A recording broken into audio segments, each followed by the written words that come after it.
Today's episode of the Som TV podcast is brought to you by Wine Paris.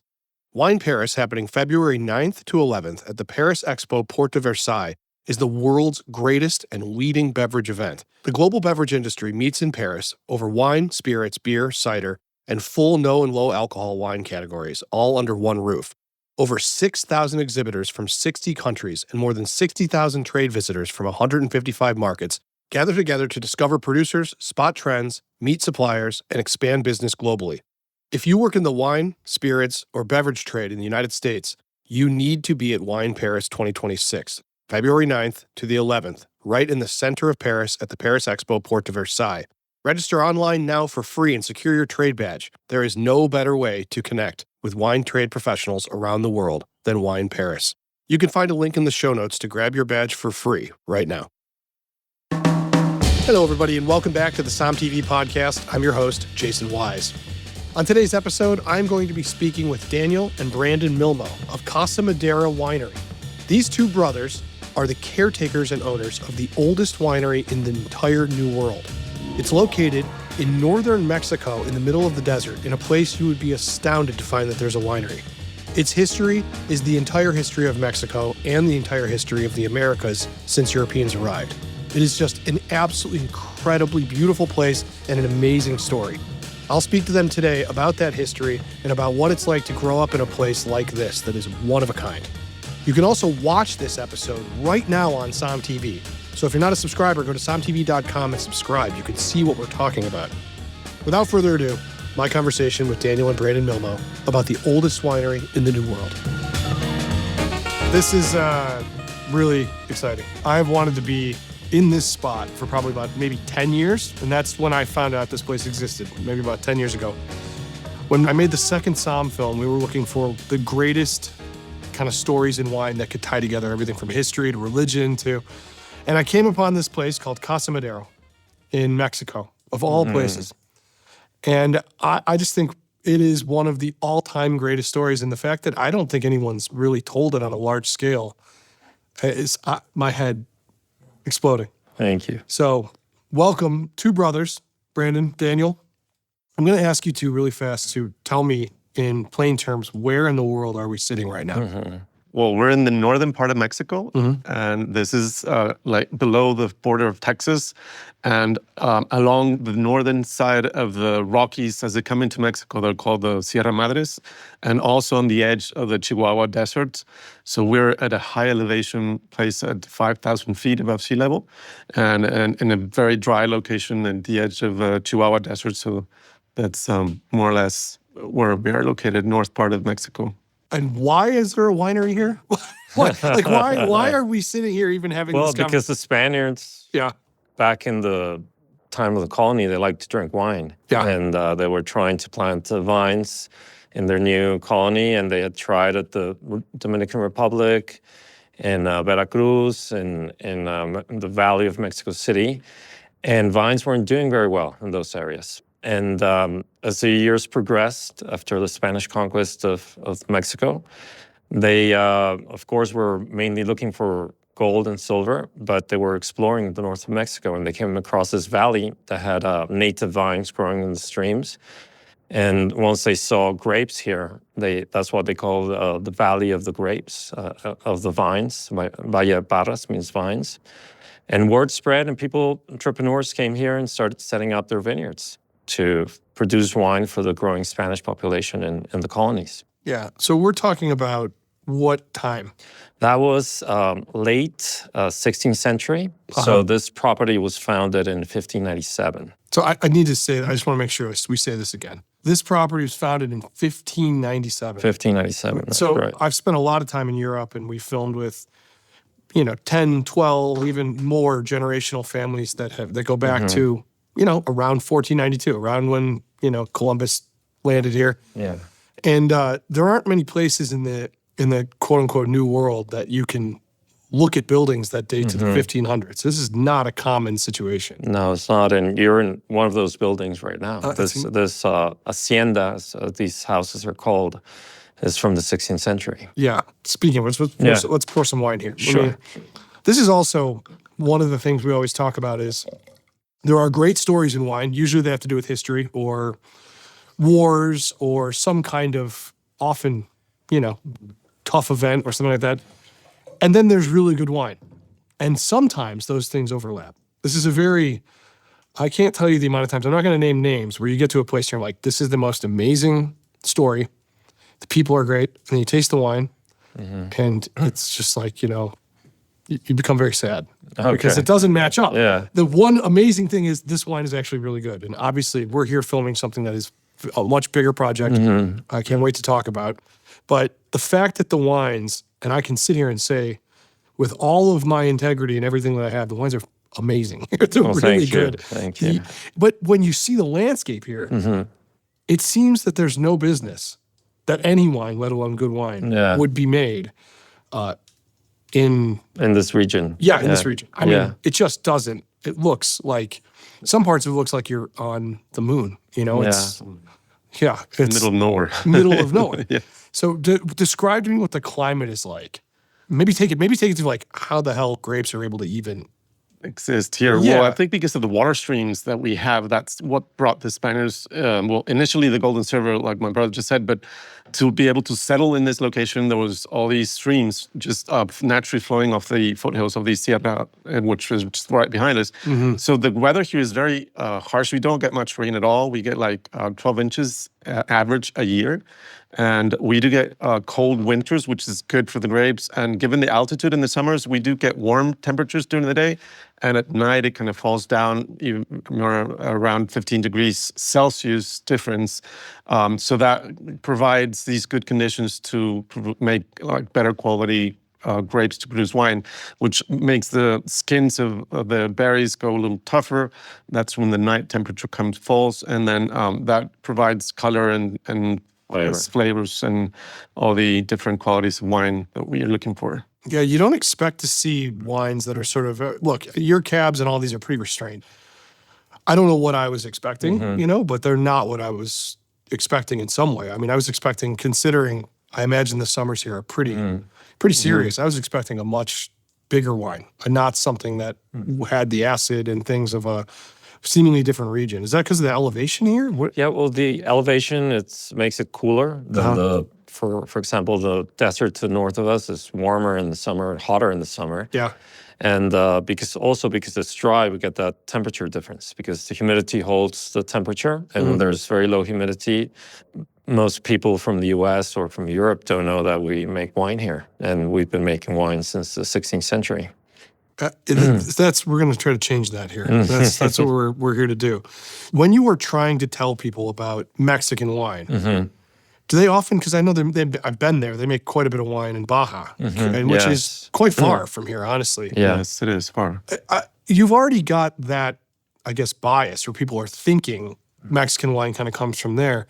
How do you position this wine on a global stage? How do you do this? Is it a challenge to say, or are people like, let me try it? It's just well, it's different terroir, different conditions, and I think there are different wines, and I think also wines from Baja and from other regions of Mexico, they add to the Mexican food experience and the wine experience. So we're definitely different. I mean, in Baja, where they grow wine, they're almost at sea level. Here, we're at 5,000 feet elevation. Their soils are definitely more sandy in Baja, and here they're more calcareous. And it's warmer in Baja in the summer. It gets hotter than it does here. Oh, yeah. And we might have probably a little bit more extreme weather here, but so it's different. We both add to the culinary scene in Mexico in a different way. I just find it so fascinating where it's every single time you kind of think you've gotten a grasp on the world's basket of wine. I come to a place like this and I'm just like, now it's kind of, it's like reset my brain a little bit. It's a very strange, your Chardonnay is very restrained, very low oak, very low alcohol. It's kind of the kind of wine where you talk to sommeliers and people who run restaurants and that they're looking for food. The wine that blends and goes, and you guys are making it here in the middle of the desert. It's like, what is going on? Well, it's been a lot of work. It hasn't course. been, we've been working with external consultants for a long time and tried to improve the quality and make the wines to that style. So it's been a lot of work in the vineyard, finding the right rootstocks, right clones, right varietals, and working in the winery, trying to preserve the fruit in the winery, not screw it up in the winery, so to speak. But yeah, that's been a long time in the making, and we've been working to produce those wines, and that's what we've been able to achieve. Yeah, now it's working. I mean, honestly, I don't know. I want to talk about the two of you growing up in a place like this. You know, I'm sure you were here quite a bit as children. Yeah. I can't tell you the amount of trouble I would get in yeah. as a young kid on a property like this. It has to be seen in person. I mean, we're going to show as much as we can, but you really have to see this place. It is, I can't believe how big it is. And it's almost like a fortress. Like if the zombie apocalypse was coming or bandits were about to attack, I would want to be here. This is the place you want to be. Yeah, it is actually built like a fort. Yeah. Actually.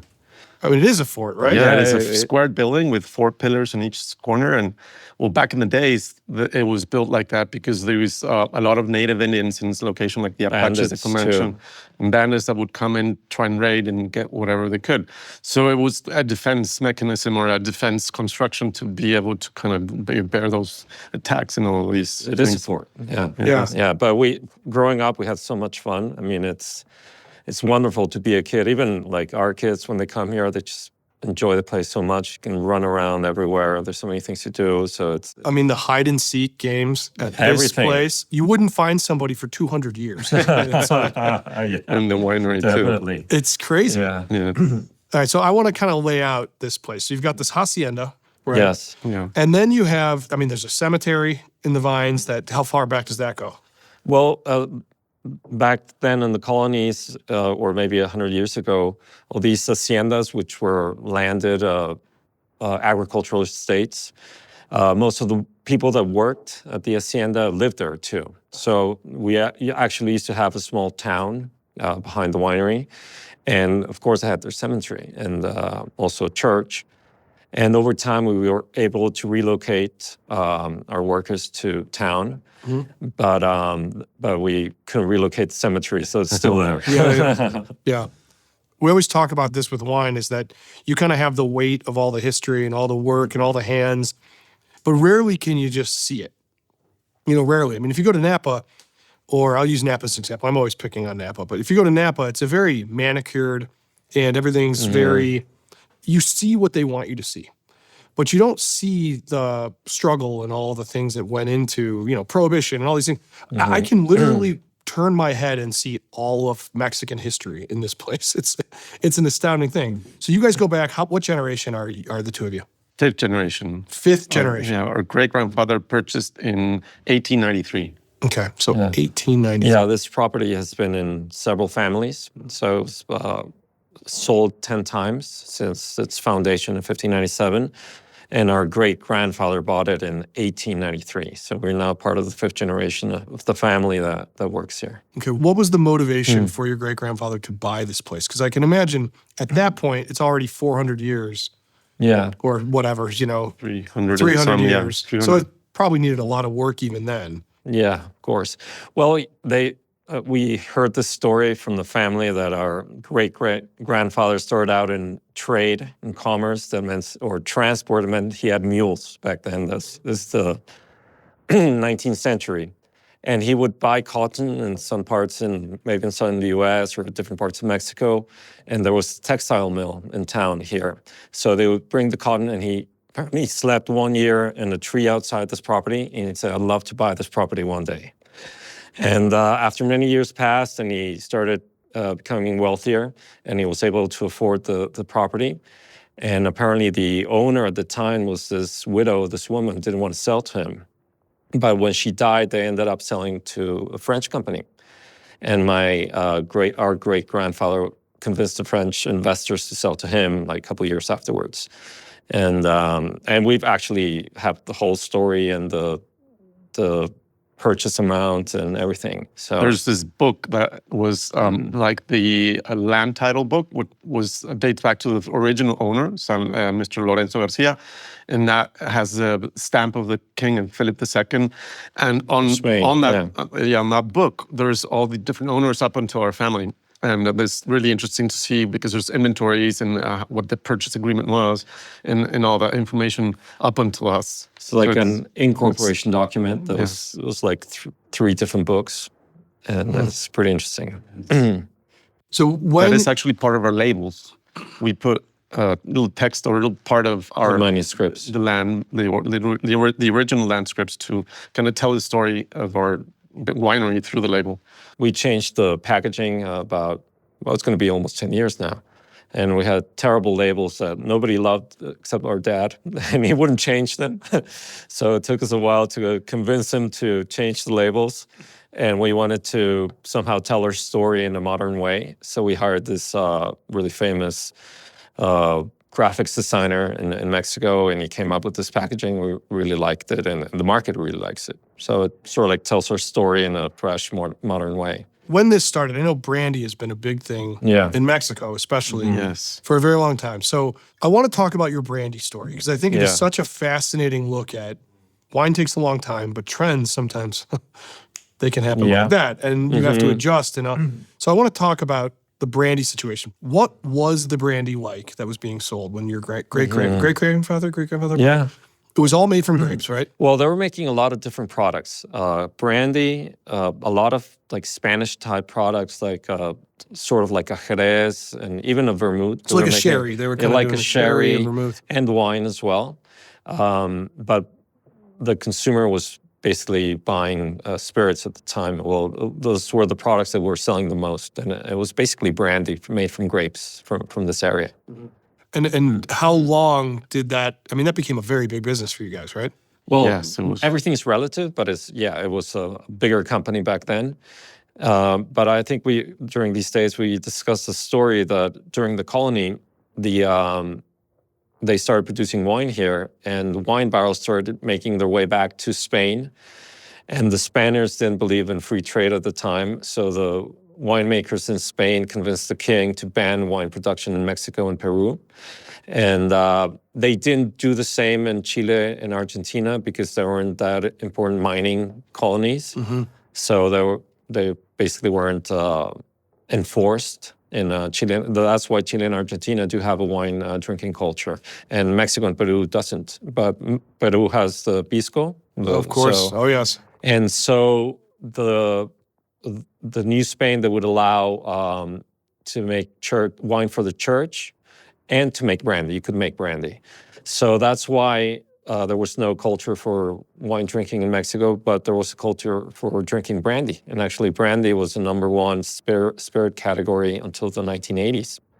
And it was a big market for brandy in Mexico. Can you help me understand the logic of the Kingdom of Spain in this? Because wine doesn't transport that well on a hot ship across the ocean, whereas brandy probably would. Yeah, exactly. So if you're trying to cut off a cheap alternative to Spanish wine, why would you allow something that can travel better? I don't understand this logic. I don't understand either. I mean, I guess it was the main staple for the peninsula of the Iberic Peninsula, and they were feeling the threat of probably eventually overtaking their market, or somehow I understand that transportation issues, but they would probably feel they were not going to be able to sell it as well, or somehow be a competition, and that's why if I'm not believe in free trade. Mistaken, I think it was the number one export of Spain was wine at the time. Okay, yeah, and that does make sense. I mean, that was a time when things like sherry and that kind of stuff were very, very, very popular. I mean, in port, exactly. That was part of Portugal, but those the idea that you would, I mean, sailors, that was part of their pay too. You get alcohol, right? So I guess you would have to have something to take back. So maybe that's why. I don't. It's a fascinating thing to me. We don't know really. Why do you think brandy crashed? Why did this fall apart? I'm sure it was a very agonizing time period for your family. You mentioned it. I mean, consumer tastes change over time, and consumer behavior changed, and consumers started drinking first rum, then started drinking tequila, and basically now tequila is the number one spirit in Mexico, and rum and whiskey, and hardly anybody drinks brandy. And people started saying, I'm not going to drink the same drink my grandparents drank, which is brandy, so I'm going to drink something different. And I don't know. I mean, I'm not an expert in consumer psychology, but consumer tastes changed, and the market for brandy was just basically plummeted. And so what did that do to you guys?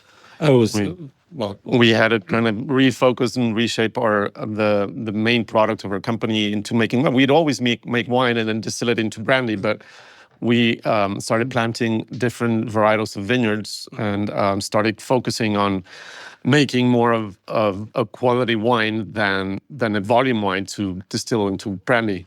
Yeah. So that was the shift, and it started in a difficult way because the wine market in Mexico was probably non-existent at all, and always the little wine that was drunk was mostly imported from Europe, like Spanish or French or a little bit American wine. But at that time, we were more influenced by the Spaniards, so it was a difficult push to kind of have some of local wine be competing against these very well-established brands. We first had to convince Mexicans to drink Mexican wine. So it was a process, also a process of improving the quality of the wine and getting a lot of help from external consultants.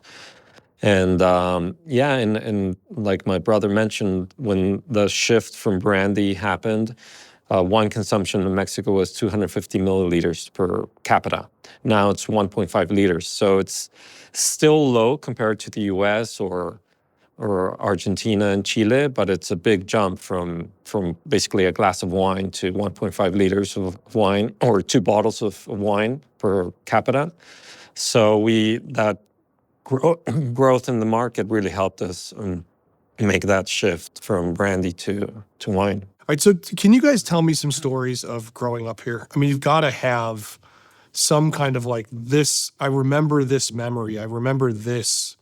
Because now I come here and it's honestly, it feels like a luxury hotel in a way. I mean that in a very positive manner. This is like kind of like, almost feels like a resort, kind of, it's, I think one of you earlier used the word oasis, and I think it is an oasis literally in the middle of the desert, but it feels like that too. Yeah. And the food's amazing, all this, but I can only imagine when you were kids, what this would have been like here. Well, this house was renovated. All the roofs were down, and I mean there was a lot of renovation going on. But yeah, we had a lot of a good time here as kids. I mean, there are lots of ghost stories, as you can imagine, in any really old house. So we would have great time inviting friends and having them get really scared with all the ghost stories. We had great times. I remember there's 2 really old ladies that would like take care of the house, and when we were here, they would like kind of look after us. And they knew all these legend or these stories about ghosts and all this, and they made them up. Yeah, exactly. They made them up in a way. So they were always at some point that we were young enough, they would try to kind of do things that would scare us. Like, for example, put like a mop in a shadow behind a window, so we could see like it was like a witch's hair or stuff like that. We would get really scared to begin with, and they were kind of mean. Some points I remember that would like come up in the show that had scars on their hand or their arms, like saying that they'd been attacked by a witch or something like that. But when we were younger, we'd believe them, and then we kind of caught on, and it made part of our jokes to our invites. I mean, I'm not going to lie to you. Look, we've made a film about ghosts. And it's very interesting. Let's just do a couple seconds on this real fast. Yeah. So you guys have a room here that is supposed to be very haunted, right? Well, it depends where you're staying. Several rooms on a certain area I'm of the in house. room 14. Is that the room? That's the one. No, that's not the room. No, it's actually 19, apparently. Room 19. Yeah, it's like a corner room, and that's sort of like a darker room, so it lends itself to more stories. Yeah, and the entrance to it is like low and a little smaller, and that kind of it makes it interesting to go in there, and that's why I think it caught it. And then they told us that you could hear like chains at night on the roof, like noise going around, and then metals that would never kind of stop swirling and stuff like that. So there's always coins. It's like conquistadors walking around, or what is this? Like chains and things about. I mean, I've been here many times, and many times just alone, and I've never seen anything really. Have you slept in room 19? I have not, actually. to do that. I wonder why not. But those rooms, actually, that corner were the only rooms that we were when we were small. The kitchen was there, and there were like only 2 bathrooms, and those were the rooms on that corner specifically where we kind of had our living quarters. So yeah, maybe when we were young, we kind of slept nearby. There, Yeah. Anything happen in those rooms? I mean, or is it just people hear stuff? Oh, he's got. I've never I seen don't anything know. happen. I've been like my brother stayed here by myself many times, and I think you have to probably be sensitive to kind of feel or kind of sense all these things. But there's stories of people that come that have not known each other at all, and they've stayed in a particular room, and they kind of tell the same thing that somebody else has told us later, a year after, that had nothing to do with them. You know, in between these people would never met or anything. Tell the together. same story. We may have to come back and figure this out. Yeah, this maybe. might be Definitely. another trip. Well, those ghosts stay for the wine, maybe. I don't know. Yeah. Hey, look, I think whatever ghosts like, you give them. If they like wine, Yeah. it's really just us drinking the wine you leave out. It's not the ghosts. So I want to talk a little bit too about kind of a bit of the future here and what you guys are trying to do with the space. I mean, obviously you have, I would hope, grand plans for this place, the wines, all of this. Yeah. And honestly, I like, this is my favorite part of my job. The absolute best thing, aside from being able to experience this stuff, is to tell other people about it. So I really, I can't overemphasize. People listen to this podcast or watch our shows. I get very excited about stuff, and it sounds like I'm being hyperbolic, but the truth is we've just picked the right places, and I'm really excited about them. The wines are fantastic here. They really are special. How are you guys going to get the word out? What are you going to do for the future here to get this out? Besides, I mean, we're going to tell people, but Thank you. Well, the thing is, we're also a bit limited in production because, like we explained, the domestic market just boomed. I mean, from a very small base, and we're fortunate enough that we sell everything we produce. So we also, part of the strategy is to diversify our vineyard. Like we were explaining yesterday, even global warming has affected us. It's getting warmer, and we get more extreme weather events like hail, which we didn't used to have. So we're planting a new vineyard starting this year at higher altitude. So it's going to be at 2,000 meters above sea level. So that's feet. That's 1,500 feet, more or less. Well, it's 500 meters higher than here, and it's several degrees cooler. And so we're going to be able to make different wines. And so it's going to be very interesting and diversify our vineyard. So we're looking forward to that, and the plan is to improve the quality of our wines with that move also as well. I mean, we're going to keep the vineyard here, but it's a different property that we're developing. And also, I mean, the winery is going to be remodeled because most of the, as you saw, the installations were more for a distillation facility to make brandy. Yeah. So there's a lot of investment going on in coming years to remodel it and really convert it into a winemaking facility. I was walking around while we were filming yesterday, and I was walking around. I got lost immediately, and I just can't even believe how big it is. And I snuck through a door, and I found an entire facility the size of the one I was just in. I mean, I can't even believe. But as you say, to the future, our focus is to be a premium brand. And also, we're very conscious about sustainability and working in hand with the environment. So we are looking into kind of harvesting the rain as well. It sounds weird in this kind of side of the world, but at this new location that my brother just mentioned, it's like a very big basin where we're planning to have a few reservoirs in a way where we can capture rain and in the future possibly kind of be self-sufficient with just rainwater and reduce at the most the well water as much. And obviously it's going to be organic. At the moment, half of our vineyard is certified organic, and we're pushing to have the full vineyard certified organic. So we can incorporate all these like sustainability stuff as well. You are on a path moving straight forward. So, but for me, obviously, the fact that you have such a bed of history behind and it's still here. I mean, in so many cases, this stuff is gone. You know, you could talk about this used to be a place like that. It still is. And so I gotta hand it to you too for keeping the place. I'm sure there's been a lot of chances to go, God, what are we gonna do? And so I really have to to hand it to you because it's so important. And if not you guys, who? Yeah, and for example, remodeling the winery, it's been, I mean, the part of working with the architects that we're working, it's also been a challenge because there's some rooms that have a lot of history to them and some of them don't. So how do you modify that? How do you incorporate it by respecting the original essence of the place? So it has been a challenge. Yeah. People can come and visit though. I mean, right now it's set up for tastings and tours. And yeah, definitely. Yeah, we're open for tasting tours, and we can also have arranged lunch. And very soon you'll be able to sleep and stay here as well. Yeah, I'm really honestly was not expecting this to be this well put together. Honestly, and I don't know what I was expecting. I just, it's just amazing to have the expectations be, so much higher. So. Yeah, I really, I need you to pour me a little more so we can do a cheers. I do want to, anybody watching or listening to this, remind them, we have a lot coming at this property and with this region and this story. So it's a real honor. Thank you, gentlemen. Thank you. Really appreciate it.